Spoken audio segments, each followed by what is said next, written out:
What's up, horror fans? Pete here from the Lassercast, and I have yet another horror author interview. And today, I'm actually super excited because I'm interviewing someone who has a lot of interviewing experience. I'm talking about Joshua Milliken, who is a writer that has two books out now from Encyclopocalypse Publications. And one of them that just came out is The Dreadful Years, and it chronicles all of his interviews, or a bunch of his interviews, that feature some of the famous horror people that you guys love. So, Joshua, welcome to the show. Thanks for having me. Just wanted to clarify. The Dreadful Years is coming out on February 17th. By the time this airs, I think there will be pre-order links all over the place. But one of the coolest places to pick it up is from Encyclopocalypse. Don't worry about remembering that name. Just go to what is it? We Buy Horror Books. Gonna have to look it up to you, and it'll be in the description below. But yeah, coming out in just a few weeks here, less than 3. Yeah. I actually am a big fan of Encyclopocalypse. We usually have guests on from there, people that have published books with them, and Sean Durger, who works there. I think he's great, and he always He's good. he's wonderful. I mean, neither of my books would have happened without Sean, who really he can take all the credit for discovering me and helping me transition from journalist into book writer.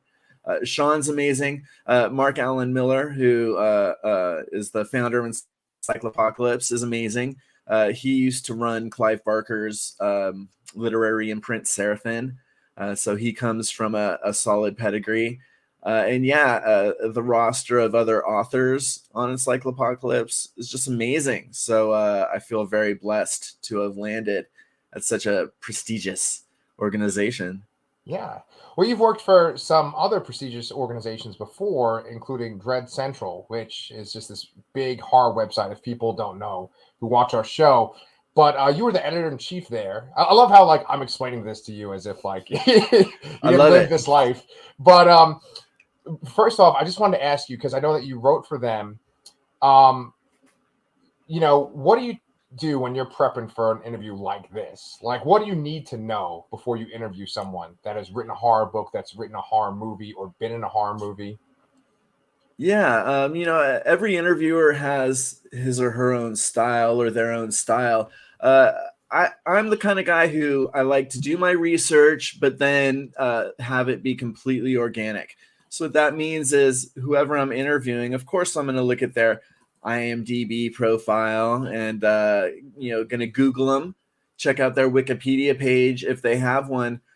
But I'm a big fan of not coming with a bunch of cue cards and just reading questions. I'm a fan of developing a repertoire with whoever I'm interviewing. So I always come from a place of being really excited to speak with them. I always hit them up immediately, letting them know that I'm there to celebrate their accomplishment. I'm not some sort of hardball interviewer who's going to try to trip anyone up or get them to reveal any secrets.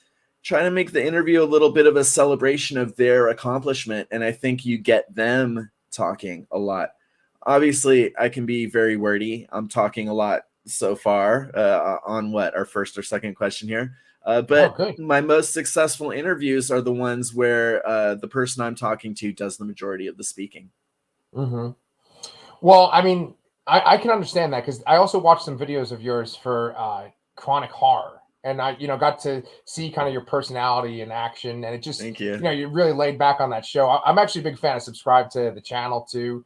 Um, Nice. but I was going to say that in the very beginning of the Dreadful Years, you talk about this one interview that you had where you were going to interview this guy from Westworld, and you were sitting there with a whole bunch of other reporters waiting to Yeah. interview him, Yeah. and you had this encounter that was kind of this negative encounter. I don't want to spoil it because I want people to check out your book, but you have this really great line in there where you talk about how you've never really been good at the social media side because you've always been about the horror.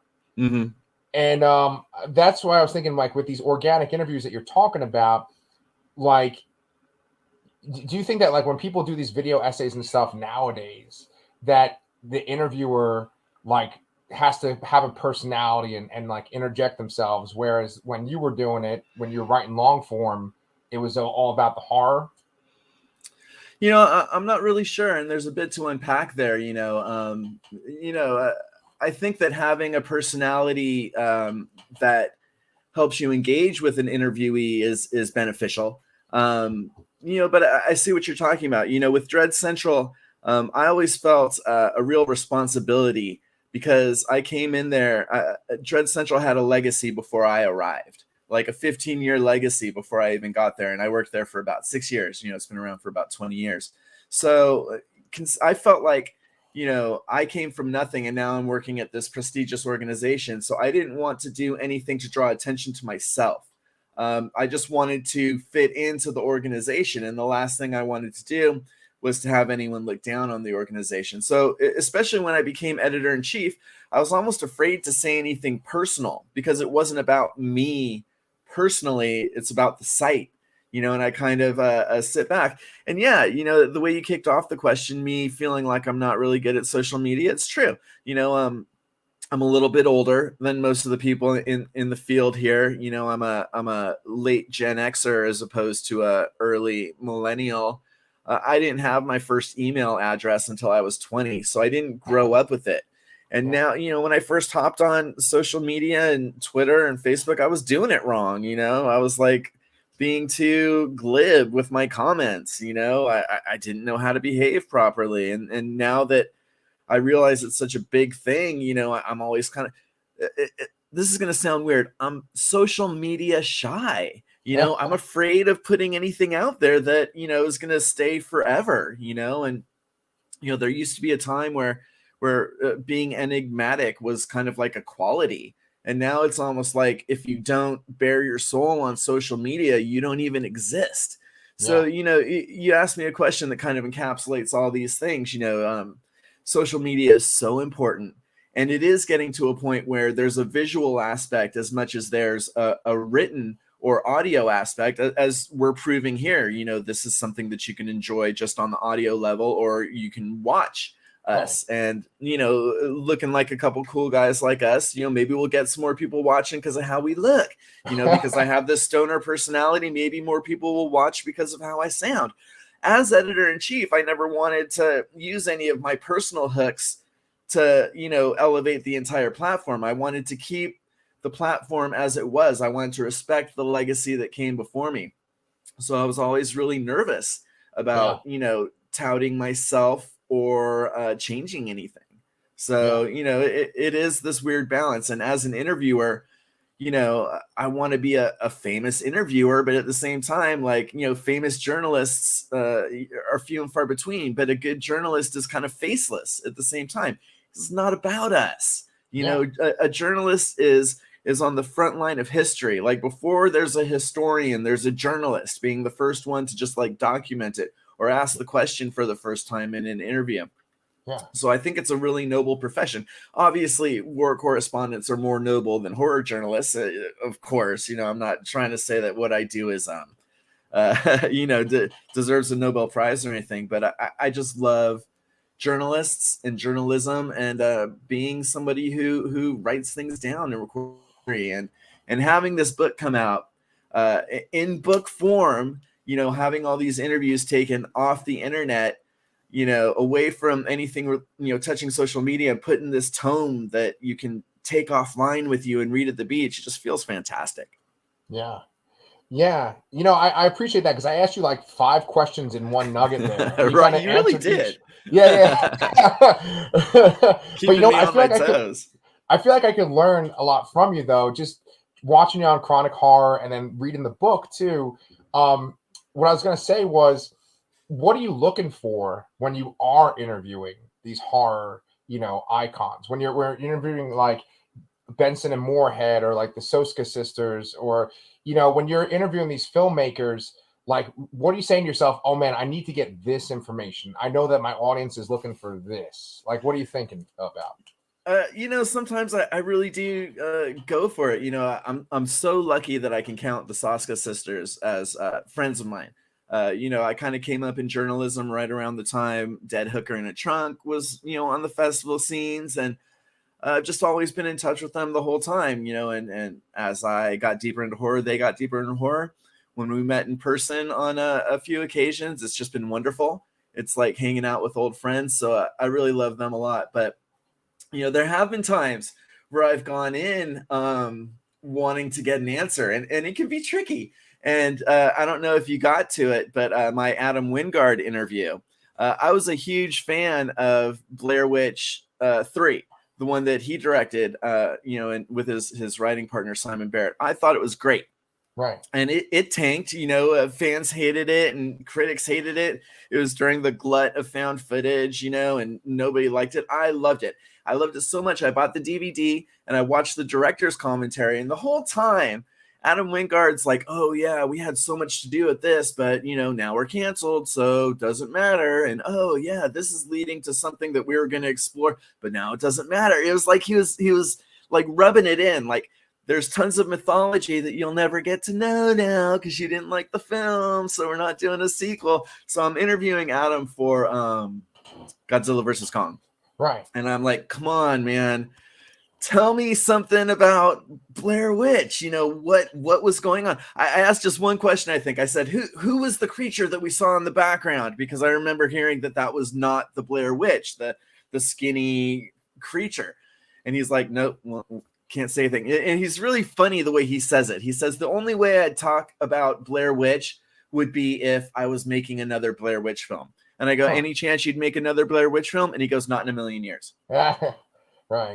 Holy so it's like, yeah, Wingard, you're killing me over here. You're killing me. Well, that reminds me of a story that's in the beginning of the book where you're interviewing the guy that was Michael Myers as a kid in the Rob Zombie Halloween remake. Yeah, and then you were talking about how, like, when you were with him in person, he was really cool, and you smoked the bowl with him, and then when you interviewed him, he had, like, short answers, Yeah, that's a unique one, too. I put that was one of the first interviews I did for Dread Central as well, and he's a bit of a character. I thought he was great when I met him in person, and he didn't seem to understand the benefits of being the feature of an interview on a legacy horror site like Dread Central. Everyone I've interviewed for Dread Central has been very happy that they're being interviewed by Dread Central, because Dread Central puts a lot of eyes on you. It gets interested in you, and it promotes whatever projects you've got going on.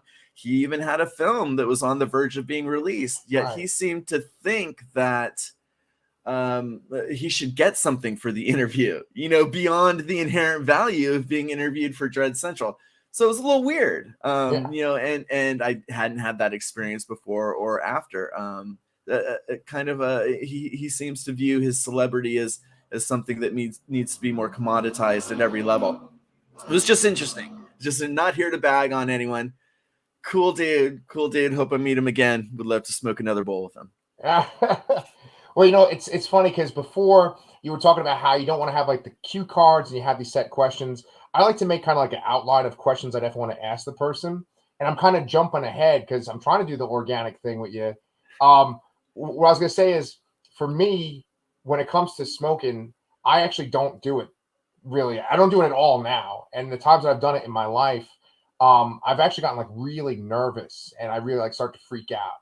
And I'm asking you because I know that like chronic horror, the idea behind that is like it's where horror and cannabis culture intersect. And like, do you have recommendations for someone that like gets real paranoid when they're smoking out? Well, my recommendation is to go to a reputable cannabis dispensary. What state are you in again? So I'm in Austin, Texas. So you don't have the legal access that I do here in California. Yeah. It's a shame because now basically you can find in California someone who can be your cannabis sommelier. And basically what you do is you go into one of these reputable dispensaries and you say, I want something that's not going to make me nervous. I've had bad experiences with things that have made me nervous. They'll be able to cultivate your experience. They'll know exactly what to give you.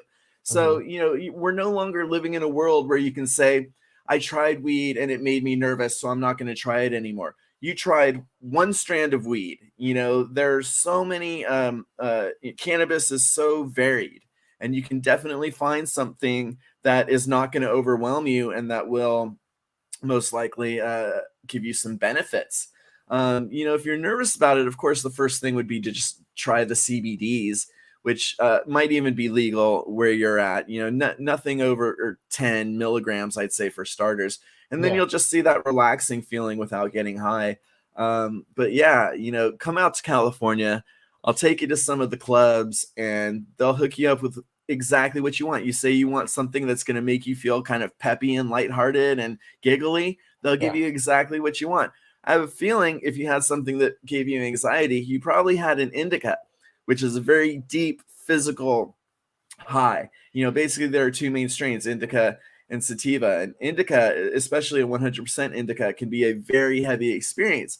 Can give you the heart palpitations. It can make you feel dizzy, might even make you nauseous. Yeah. So, it's something if you're at a party and take a bong rip of that, you're going to be in a bad way, So again, there's so much more knowledge about it right now that you can dial in and you can find your perfect imbibement. Yeah. Well, I want to connect that to your stuff that you have out by Encyclopocalypse, because you have a book as well called Deeper Than Hell. Yes. And Deeper Than Hell, there's so much drug culture in Deeper Than Hell, and so much of it is being on a trip. And I was going to say to you, to me, it seems like you could almost write off the whole book as someone is just having this crazy trip. No, absolutely. And so for you, right? Do you think that when someone takes, a narcotic, or someone takes something, a hallucinogen, are they tapping into something that's beyond human comprehension and they're accessing it? Or is it just that you're fucking with your brain and your brain is producing it? That's so awesome that you asked me that question, because I think that the answer is different from different perspectives. With Deeper Than Hell, not so much. Heroin is kind of a villain in Deeper Than Hell. Right. It's but it's nothing if not a metaphor for addiction. Let's you'll do a cut and paste here because I kind of flubbed that, but yeah. Deeper Than Hell is nothing if not a metaphor for addiction itself. So heroin is kind of the hell he's caught up in. But I'm happy to let you know, and I might have hinted at this already, I've already written a sequel to Deeper Than Hell. Oh, shit. Yeah, and whereas heroin is the drug of Deeper Than Hell, LSD is the drug of this sequel. And I do talk a lot about connecting with some higher purpose or entity or realm in that book in relation to LSD. So to answer your question, I think some drugs might actually help you attain a higher level of consciousness, but not all of them. I would say heroin, opiates, from what I understand, no, I don't think that you're tapping into a higher realm on that. For the record, I've never done heroin. Everything I know about heroin, I learned from Requiem for a Dream and Train Spotting. Yeah. And, I just did my homework, Basketball Diaries. So, I did my homework, but, I just don't see that as something that stimulates the mind in any sort of productive or exploratory way. It's very internal. I could be wrong. But with LSD and some of these other drugs that I haven't even tried, people talk about actually going to other realms, DMT. I haven't done DMT. Sounds very curious. That's when people talk about the autonomous entities, which are, coming face to face with something that you honestly believe is more intelligent than you and therefore could not be a projection from your own mind or your own psyche. So that's fascinating. Yeah. You hear about elves and you hear about insectile robots and, that stuff's nuts. So maybe. But the bottom line is if it is a connection, it's purely mental, it's purely on the conscious level, because the bottom line is when you take DMT, you don't go anywhere. You close your eyes. You're not looking at anything, so you're not technically seeing anything. It's all in your mind. But it's fascinating stuff for sure. Yeah. Well, when you were talking to Benson and Moorhead, when it was one of their earlier films that came out, I can't remember which one it was, but one of them, The Endless. Okay, The Endless, right? Yeah. And one of them mentioned how there's that interesting connection about the fact that just in nature there's stuff that you can take that can alter your consciousness, and it's like that seems to have a purpose behind it. And Yeah. I just think they're so interesting, those two guys. I really love their movie Spring, but then Spring's awesome. yeah. But have you seen Something in the Dirt? I did, and it was great. You know, I love low tech sci-fi, which is, you know, kind of like a where you get sci-fi elements without machinery, you know, without advanced technology. That stuff really like scratches a certain itch with me. And yeah, those guys are awesome, and all their films do have this running thread of the red marijuana. Spring, it's almost indetectable, but in Spring, one of the guys mentions a character named Shitty Dave, who, if you're Right. really familiar with their films, you know that he popped up in Resolution, which is where the red weed started. There's red weed in Resolution, The Endless. Like I said, the mention in Spring. Synchronic is kind of like where you get the artificial derivative of the red weed. That's where there's this new designer drug, but it's implied that it's a synthetic version of the red weed. And then I think it's Something in the Dirt that he's rolling a joint, and it's orangey, it's red, it's all the way through, and I just love it. And I love that those guys are so into psychedelics as a potential key to higher levels of consciousness, because that I totally believe it. Whether or not you're actually communing, or if it's just an internal drama playing out, I don't know. I think either one's cool. Yeah. Um, I was gonna say that one other aspect of Deeper Than Hell too is like this whole conspiracy side, right? Yes, yes. And with the whole conspiracy aspect, because there's essentially this one character, Drew. I don't really want to spoil And Deeper Than we can Hell. talk about it. I don't mind. You know, we Okay, can. sure, okay. So then, like, Drew is just like constantly referencing all these conspiracy theories, and Yeah. I wanted to know how much validity do you give to the stuff that he references? Do you think that it's all bullshit? Do you believe some of it? What do you think? I mean, I want to believe. I'm like the Molder in that case. You know, I think it's bullshit. You know, Yeah, but I think it's crazy. I think that there are unknowns that are just really intriguing. Like, no, I don't think there's a portal to the center of the earth at Antarctica, but I do know a lot of really weird quasi-military explorations went down there and spent tons of money and then up and left under weird circumstances. So I love stuff like that.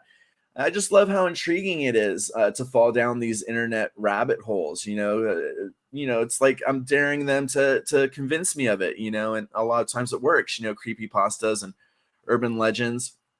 I love all that, and all the conspiracy theories I mentioned in Deeper Than Hell are all things that have gotten my attention at some point. I too am kind of obsessed with the concept of life underground. I think it's more interesting and scary and immediate than sci-fi with aliens and travel to other planets, which at least in our lifetimes I think is pretty far-fetched. I don't think we're going to be doing any Star Trek Voyager type shit in our lifetime. So for me, I just see the world below our feet as just so much more fertile and entertaining than the vast limitlessness of cold outer space. yeah. Have you like gone underground, like in a city? I know that Deeper Than Hell is in Vegas, but you don't live in Vegas, right? No, I don't. And no, I mean, I've gone caving a few times and stuff like that. The real inspiration for Deeper Than Hell, I think, a lot of people know about the Freedom Tunnel in New York. There was a documentary about it called Dark Days. And this is where and I'm put quotes in it, quote unquote, mole people first came out. I hate the term mole people. I don't like equating human beings with rodents. I think it's horrible. But Yeah. that's kind of like the accepted terminology, so I never use the word mole people, but I do in my book, but I do use it in conversation because people know what you're talking about when you say that. Yeah. I'd love it if they found a different name that was just as evocative, that didn't imply they were rodent-esque. But I've been really interested by the concept of people who kind of abandon society, and Yeah. I never saw these individuals as rodent-like. I saw them as hermit-like, as as people who are almost on a spiritual quest. Yes, I understand there are issues with addiction and mental illness and all those things, but I just think there's something fascinating by the idea of dropping out. And so, this film Dark Days really inspired me. I read the book by Jennifer Tosh. I think it's Jennifer Tosh. You'll have to Google it. But she wrote the book about the mole people of New York City. It's really fascinating, and even she is like unsure about how deep these communities go. So it just really inspired my imagination. And when I found out that there were people living in the storm drains of Las Vegas, that connected with me a little bit more. I don't live in Las Vegas. I never have, but I've been to Las Vegas a bunch of times. So, I understand the draw of that city.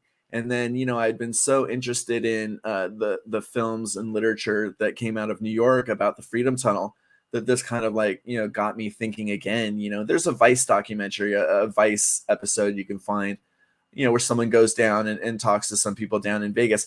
Now, this isn't a train tunnel like it is in New York. And this isn't a sewer. And it's funny that I have to keep saying that because everyone seems to think that it's a sewer. No, these are storm drains. These are channels cut specifically to divert flash floods away from the casinos. So unless they're flooded, they're very dry. And, in the summer, they're cool. And in the winter, they retain heat. And it just really seemed like such a weird place to, drop out of society. And again, the people who do live there are issues with addiction and mental illness. And, the population, waxes and wanes from what I understand, but just always really fascinated me. Yeah, man, I haven't seen Dark Days. I haven't read the book or anything like that. I'm actually from New York originally. I'm from Staten Island. Right on. Yeah. So I'm guessing that you're saying that there's subway tunnels essentially that they just it's not used to the public, and so people live there? Yeah, well, the Freedom Tunnel was an Amtrak tunnel, and for a long time the train stopped going down there. And so when this documentarian basically was given permission to come into this community in 1999, he found that the walls were covered with little mini houses like you might see in a shanty town. And some of them were like 2 stories and they were built with drywall, and people had pets and people had electricity and actual beds, and they were cooking for themselves. Now that doesn't exist anymore. In the late or mid to late 1990s, Amtrak started using that tunnel again, and the police came in and they cleared everyone out. So it doesn't even exist anymore in that sense. There are a few people still living here and there, but it's not a community the way it was anymore. But yeah, Freedom Tunnel was an Amtrak tunnel that was out of use for a long time. I think it is in use again now. Yeah. Okay. Yeah. Interesting. Yeah, and it's funny too because in Deeper Than Hell, you also reference things that are in horror movies and stuff like that. I know you referenced Chuds. Yeah. Stuff like that. Yeah, I appreciate that. I wanted to say this one quote just to get people into the book because I think it's such an awesome quote. It's from the guy that wrote all the Hellraiser sequels, right? It's right on your Twitter. Where the fuck is it? I'm sorry, just give me one sec. No, take your time. I'm gonna edit this shit out too. Oh fuck. Okay, here we go. So Peter Atkins wrote this quote about Deeper Than Hell. He says that it's a richly imagined psychotropic mashup of transgressive horror and visionary world building, leavened with humor and seasoned with gore. And I think that's really well put. I think that does kind of capture what it feels like. I would say to me, it felt kind of like an adventurous, Dante's Inferno, but you replaced the religious and mythological imagery with sci-fi and horror imagery. That's a great way to put it. And I think on a slightly conscious level, I was doing that, because when I started thinking about how to talk about it after it was written, the Dante thing did come very natural. And I think there are even times when Sonny, the main character, refers to Drew as his version of Virgil. Yeah. So obviously I was thinking about that subconsciously at the time. And I love that it fits like that. And yeah, just to talk about all the horror movie Easter eggs and references, that comes from the fact that until this novel came out, I was just so immersed in the cinematic aspect of horror. before I worked for Dread Central, I worked for a bunch of other horror sites, and I had made horror my niche. I had set out to be a horror expert, a horror cinema expert. So I've Right. basically seen every horror movie from 1970 on. I'm exaggerating, of course, because that's impossible. But if there's discourse on it, I've seen it. And until very recently, I would almost obsessively consume every new thing that came out. Yeah. So when I was writing this, I even was looking at it through a cinematic eye, and I wanted to have big scenescapes, hellscapes. I wanted people to be looking out over this, vast region. And it was wonderful. So, the horror movie language is kind of like to let people know that this is the world I came from. So, this is kind of like how my brain puts everything into context. Right. And, I just love Easter eggs and the things I read. So it was fun to do. And I love that people are picking them out. And, the great thing about these Easter eggs is, the horror fans find them. But if you're not a horror fan, you don't even know. It's not like you go, what's going on there? You just read it and go on. Yeah.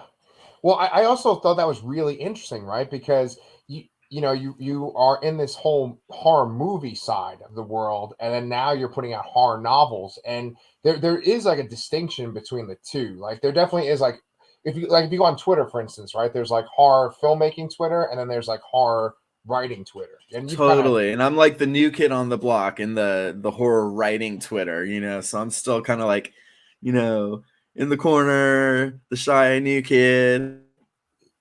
yeah, and so like when you would go to conventions and stuff for Dread Central and like interview people, are you now going to like horror book conventions and like pushing your book? I'm gonna start. I only have the one book out now. The second one's coming out, in just a few days. The third one, the sequel to Deeper Than Hell, is coming out this summer. So in a little bit, I'll have more of a repertoire to maybe go to conventions with. Right now, I'm just a little too green in the book field. I don't have enough to really make that leap, but I would like to make that leap. Part of it's going to depend too on hopefully everything I release will be as well received as Deeper Than Hell, because I am very lucky to have gotten those quotes from Peter Atkins, like you read. He's just a wonderful guy. And the fact that the mind that imagined Hellbound and Bloodline, that he saw that in my book, was just fantastic. You've read the book, so you can tell that I'm obviously a Clive Barker fan, and there's one chapter specifically that's kind of like my ode to Clive Barker, chapter 3.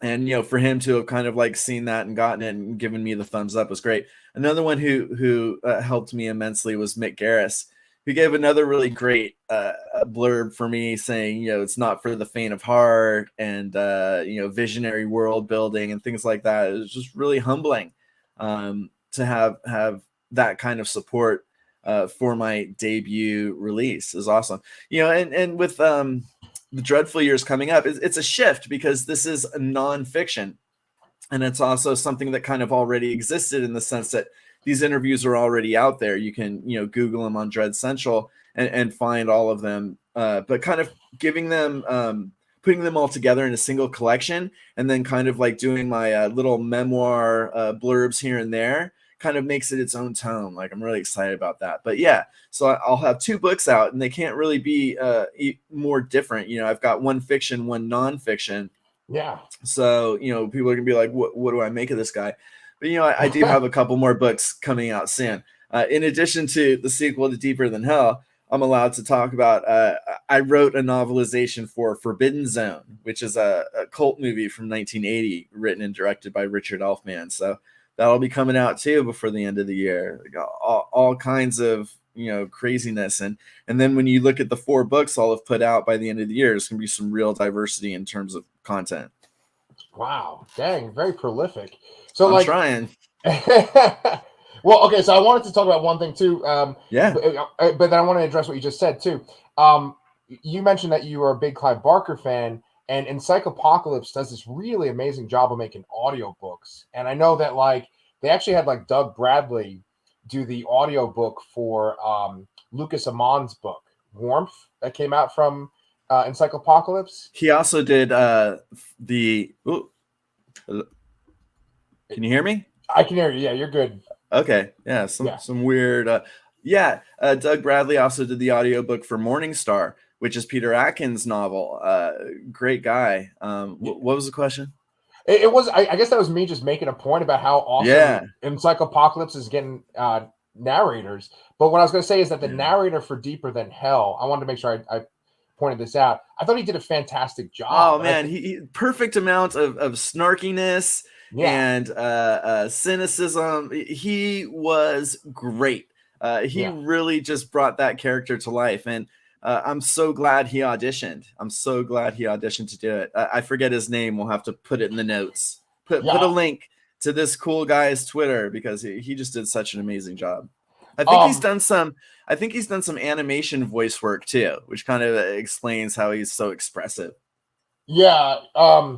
Is he going to do the narration for the sequel when it comes out? No, because the sequel is first person from a woman's perspective. Oh, nice. Okay. Okay. So yeah, it's the first time I've tried to do that. I've written first person before, but always as a dude. So, I wrote a novel first person, and the first person narrator is a woman. So we'll see how that goes. But I imagine the audiobook for that one will be female because otherwise I think it might be a little strange. So, Adam Blanford is the narrator. Yeah, great voice. I wish him much more successes. Yeah, yeah.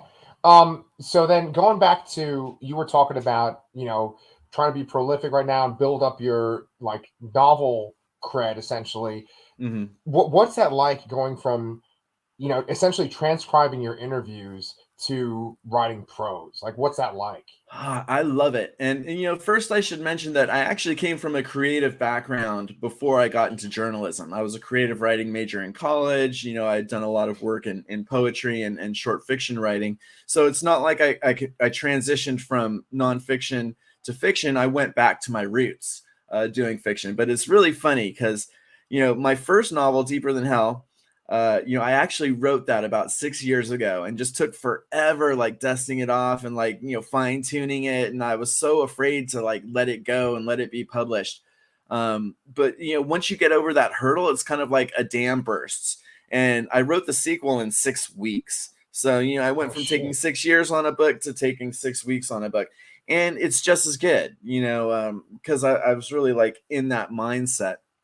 So it is pretty crazy. Now, doing the collection was different too, because, in a sense, these works already existed. Like I said, they're on Dread Central. So it's just a lot of, repurposing and reformatting. And then I did do a significant amount of writing to kind of you're going to have to cut this. No problem. I did a little work making it more of a hybrid memoir. So there was some writing, but not as much as a book. And then doing a novelization is completely different too, because in that sense, you have this roadmap. You're basically just following the screenplay and, filling in what's already there while taking liberties to expand on things here and there. So each of these cases was different, but yeah, I got a lot of books done last year in 2022. Damn, man. Yeah.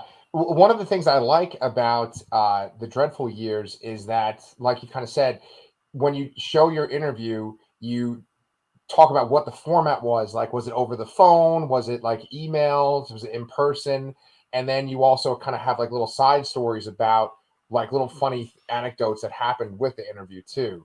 And I think that really does a great job of like giving you the context of like what the situation was like. I can kind of like imagine you going into the interview and like talking to the people. Yeah. When we're talking about, you mentioned your past, and your degree and stuff that you got.